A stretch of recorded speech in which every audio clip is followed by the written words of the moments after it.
Johnny Dollar. Les Walters, Johnny, at Worldwide Mutual. Well, hi, Les. Say, I heard your report on that man who disappeared up in Eugene, Oregon a couple of weeks ago. Jonathan Doe? Yeah. The man who never really existed? That's right. That was a pretty rough one, Les. I can believe that. So it ought to be a lot easier for you to find a man who does exist. Or who did. Well, which is it? I wish I knew. His name is Elmer Leumas. Leumas. Loomis. So what happened? I told you he disappeared. I mean, what have you got to go on? Leads, clues, whatever you want to call them. Well, that's the funny part of it. Yeah? Nothing, Johnny. Absolutely nothing to go on. You call that funny? So maybe you better come on over here. We can talk about it. Well, now, Les. Yeah?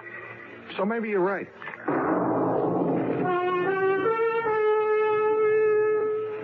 And now, Act One of yours truly, Johnny Dollar.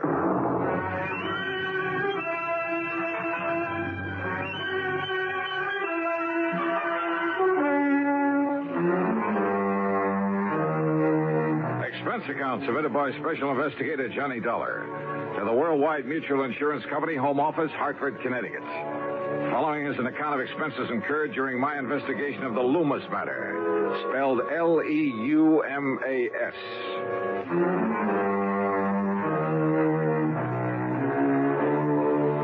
No leads at all, huh? Well, at least it gives me a clean, uncluttered start. So, expense account item 1, $1.10 for a taxi to the office of Worldwide Mutual in the Sperling Building down on the square. Hi, Johnny.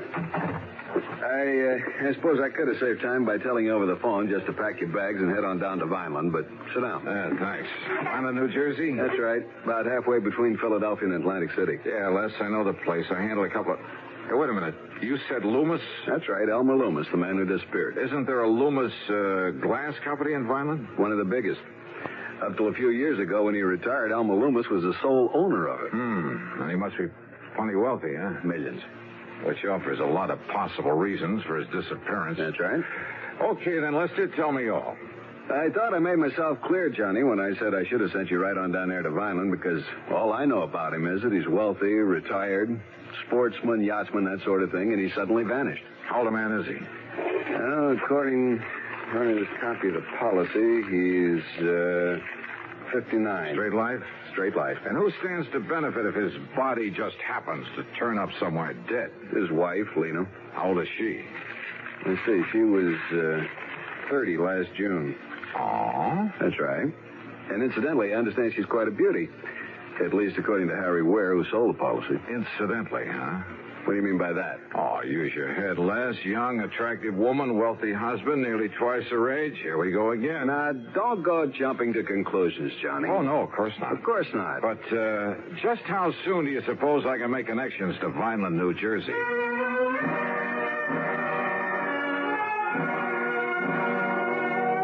Item 2, $4 even for a couple of taxi fares. One back to my apartment where I packed a bag, the other out to Bradley Field.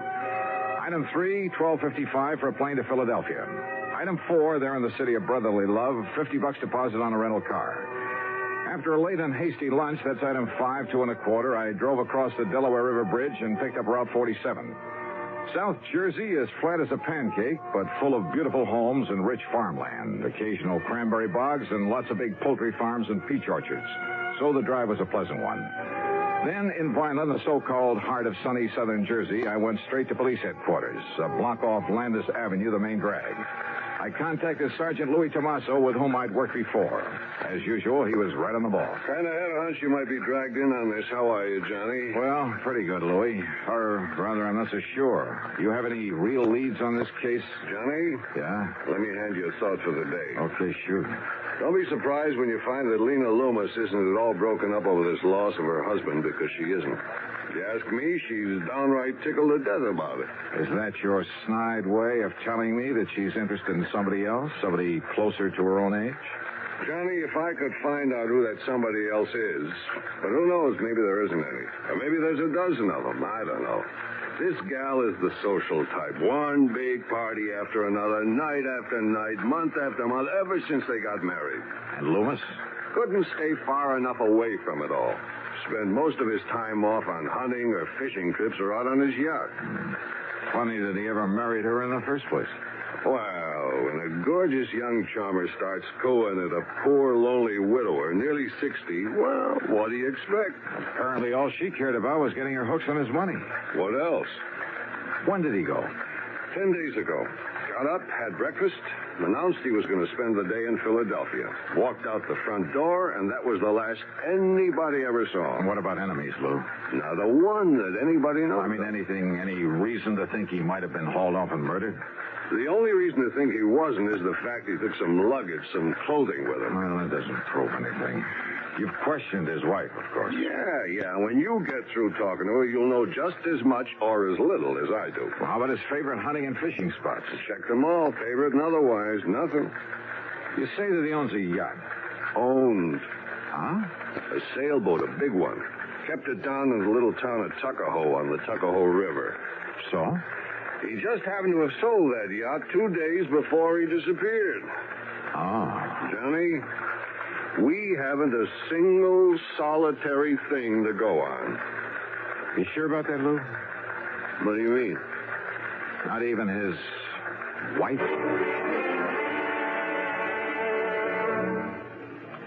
Act 2 of yours truly, Johnny Dollar, in a moment. And now, Act 2 of yours truly, Johnny Dollar, and the Leumas matter. Expense account item 6580, dinner for Sergeant Louis Tomaso and myself at the East Landis Hotel there in Vineland, New Jersey. Then he gave me some directions, and I left him and drove east on Landis Avenue. In case you're interested, I found out that a guy by the name of Landis founded this fair city. The Leumas home was a massive red brick affair set in the middle of, well, it must have been nearly an acre of huge lawns and trees and flower beds. 25 or 30 rooms, I'd guess, really a mansion. And the long, broad driveway was lined with maple trees. In other words, there was money here, plenty. As for Lena Leumas, wowee. If she was 30, believe me, she didn't look it. And, brother, she had everything. She was tall, lithe, and brunette, with just enough makeup to enhance her soft and gently tanned complexion. She wore a pair of sleek blue velvet capris and a light silk blouse. A subtle touch of arpege that, well, at the risk of sounding repetitious. Wowie. Well, come in, Johnny. Yeah. How an old codger, wealthy or not, could ever rate something like this. And framed there in the doorway and a trace of moonlight filtering through the trees, believe me. Johnny? Oh, I'm sorry, Mrs. Loomis. Mrs. Loomis? And with that look in your eye? It's Lena, and you know it, and come in. Yeah, sure, thanks. Oh, darn it, you would come the one night when I'm not having a party. In here, Johnny. Yeah. The place is dead as a doornail. Then I suppose I have to give the servant some time off. Sit down, huh? Like a drink? Yeah, I think I could use it. No, thanks. Not even to keep me company? Scotch and soda? A light one. Now, I just knew that was you I saw down on Landis. What? What'd you say? I say I just knew you'd be coming down here to investigate Elmer's disappearance. So when you rang the doorbell just now, I wasn't the least bit surprised. Oh, that's so? Elmer was always a great fan of yours. Your radio program, I mean. Where you tell about all those cases you solve. That's why I knew you the second I saw you. I see. Well, now, Lena. Johnny, I'm so fed up with answering questions about him. That Louis Tomaso from the police department has just about driven me crazy with him. He is kind of a cute guy, though, isn't he? Do you know him? Well, as a matter of fact, I talked with him just before. Here's your drink. Oh, thanks. Bottoms up. Huh? These glasses must hold about a quart. Oh, well, you know what I mean. Skull. Yeah, skull. Now, Johnny, I don't know how much Louis told you about Elmer vanishing this way, but whatever it was, there's nothing more I can tell you. He's gone. That's all. And you know something? I don't mind a bit. Yeah, well, I kind of had a notion They find that... his body lying around somewhere? Well, just look at all it gets me. This home and property and all the stock in the glass company he sold and money. More money, Johnny, than you could even imagine. Yeah. And I believe that his insurance amounts to the quite a lot. insurance. Oh, that's nothing compared to all the money he has lying around in banks all over the place. It'll all be mine. And if you don't think I know how to use it... You know, there are a couple of things that might put a crimp in your plans, Lena. What Lena wants, Lena gets. Why do you think I ever married Elmer in the first place? Ooh, Elmer. Isn't that a terrible name? Suppose I find out that he's been murdered. Now, who would ever want to murder poor, sweet old Elmer, and why? Oh, maybe to get hold of all this money you've been talking about. Of course not. I told you I get everything. That's exactly what I was... If he just doesn't show up after 7 years, well, you know, the statute of limitations. Oh, yeah, I know. And what if he does come back? You know, suffering from amnesia, or maybe he was in an accident somewhere, you know. Wow. So I'll do what I can to keep him happy as long as he lives, and then I'll have it all. I don't love him, Johnny, not a bit. But I do try to keep him happy. It's the least I can do. Lena... And then when he dies, well, like I said... Lena, listen to me. He's a handsome old dog. I'll say that for him. You see? There in that picture on the table beside you. Yeah, I see. But now listen... Tall and wiry with that big shock of hair. Yes, I see it. But why he kept that mustache and Van Dyke? Well, they made him look even older than he was. Than he is. What did you mean, was? What? Now, Lena, listen. There are some things I want to know. How about another drink? For instance, your husband had a yacht. Oh, didn't you know? He sold it just before he disappeared. To whom? Does it matter? Yes. Well, it was some man by the name of... Well, here's the bill of sale. His name is Samuel Remley. Remley. Right here. R-E-M-L-E, Samuel Remley. At Tuckahoe, New Jersey. So now you've asked a question, you've got an answer, so let's have another drink, huh? So help me, I simply couldn't pin her down to answering my questions. After a solid hour of trying, all I ended up with was an invitation to stick around for a big party she was throwing the following night. Young, charming, attractive, yes. But trying to make sense with her was a lost cause. Finally, standing out at the front door ready to leave, I decided to switch my tactics. You can't mean that. That is exactly what I mean, because from what you've told me, what little you've told me, there's only one conclusion I can draw. John. And you somehow contrived to have your husband done away with, to get your hands on all that money you've been yapping about. Don't you see I get it all anyway, sooner or later? Why wait, huh? Even if I have to wait out the 7 years for that statute of limitations. Now listen, Johnny. Yeah? I don't like this. I don't like the way you're accusing me. You're threatening me. That's right. I gave you all the chance I could to cooperate, but you wouldn't take... Now, you just get out. You get out of here. Sure, for the time being. No. You stay away from me. Don't you ever come back You here. better play it my way, Lena. No. Get out. Oh, well.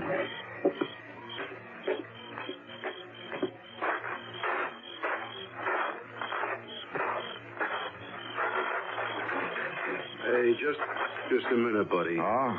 Who are you? Me? I just happened to be looking out for Mrs. Leumas. Yeah? Yeah, and I don't like what I was hearing just now. Oh, that's too bad. Now, if you get out of my way. Oh, no, you don't, Buster. Oh, no. Jerry? Jerry. That's right, me.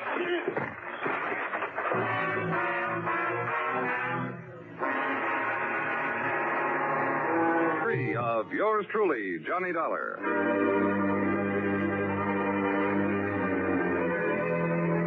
When I came to, my card case was gone. There was a lump on my head that must have been made by a blackjack. And inside my head was the solid conviction that Lena Leumas was, without question, responsible for the disappearance, possibly the murder of her husband. I climbed painfully back into my car, drove to the hotel, and after a dirty look from the night clerk, got a rum and hit the sack. Early the next morning, I was down at police headquarters.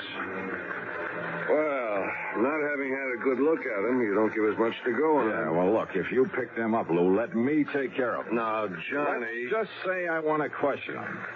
Did you get anywhere with Mrs. Leumas? Oh, Lou, the only question I got straight answers for was... Hey, wait a minute. Yeah? The yacht. Did you check out that yacht? I told you Leumas sold it just before he disappeared. I saw the bill of sale on it myself. Yeah, so did I. But, Louie, I got a hunch. How far is Tuckahoe? 35 miles. He kept the boat at Wilson's Landing. Good. Now listen, Johnny. Lou, I'm going to play this hunch for all it's worth.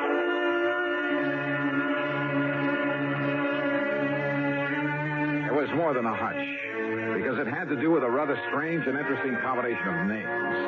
And the more I thought about it, well, I made tracks to the little town of Tuckahoe, to Wilson's Landing on the Tuckahoe River. Here you are, Mr. Dollar. Right here is where the Lena was tied up. But the owner, this Mr. Remley, he took it out last night? Yes, sir. Did you know the previous owner? No, I'm kind of new here. But the boss must have. Captain Wilson. Where is he? Been down to Atlantic City the past week. All right. What does this Samuel Remley look like? Well, Mr. Remley's an old man, about in the 60s. Yeah? Tall, slim, kind of wiry. Full head of hair, a mustache, and a little Van Dyke beard? Oh, no, sir. Mr. Remley's clean shaved and wears a butch. Well, now listen. Yes, sir? Do you know where he headed for when he took off last night? No, I don't, sir. Then show me the nearest telephone. Item 7, $3 for telephone calls. I hit pay dirt on the fourth one to the Coast Guard station at Cape May. Why, yes, Mr. Dollar. The Lena pulled in here a couple hours ago. Good. She's tied up at the clubhouse dock. I can see her from here. Then, Captain, I'll be right down there.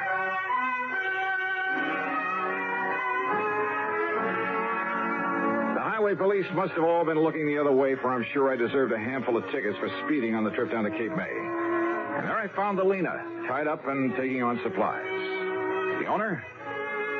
Well, when I told him who I was, he spread his hands quietly, smiled, led me down into the cabin, and poured a couple of drinks.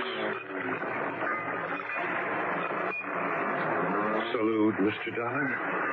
Salute, Mr. Well, is it Leumas or Remley? Neither. The names tip you off? It took a while to get through this thick skull of mine, but, well, the rather unusual spelling of your right name, Leumas. Yes. And spelled backward, it comes out Samuel. Elmer spelled backward comes out Remley. Elmer Leumas, Samuel Remley. So obvious, I hoped it might be overlooked. But... Oh, incidentally, I'm sorry about Pete and Jerry. Pete and Jerry? The bodyguards I left for Lena. Unknown to her, of course. Oh, yeah. I can't wait to meet those boys again. But I wanted to be sure she'd be watched over while I was away, taking time to really figure out what to do about her, about our rather pitiful relationship. That's the reason for the disappearing act? Yes. I knew that if I suggested just going away alone, she wouldn't hear of it. So... And you were staying right here in Tuckahoe? Old Cap Wilson at the landing knew who I was, of course. But nobody else did after I cut my hair and beard. Nobody else had really known me there anyway. So then last night you took off? When the boys came down and told me... Oh, here, by the way, you'd better have your credentials back. Oh, thanks. Where were you going? I don't know. Most anywhere. I might have realized I wouldn't get away from you, though. I'm a great admirer of yours, Dollar. Well, thanks. So, what now? You've, had time to make up your mind? About your wife, I mean? No. Yes, I suppose so. Well, I don't know of any formal charges I ought to make against you. Of course, the Vineland police. I'll somehow try to make up to them for all the trouble I've caused them. Would you like to sail back to Tuckahoe? No, thanks. I've got my car. And who knows? Maybe you'd like a little more time to think. Alone.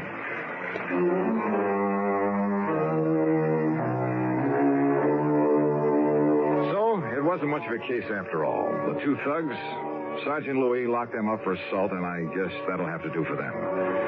As for Loomis and his wife, well, I'm glad it isn't my problem. Expense account total, including the trip back to Hartford, $89.50. Yours truly, Johnny Dollar.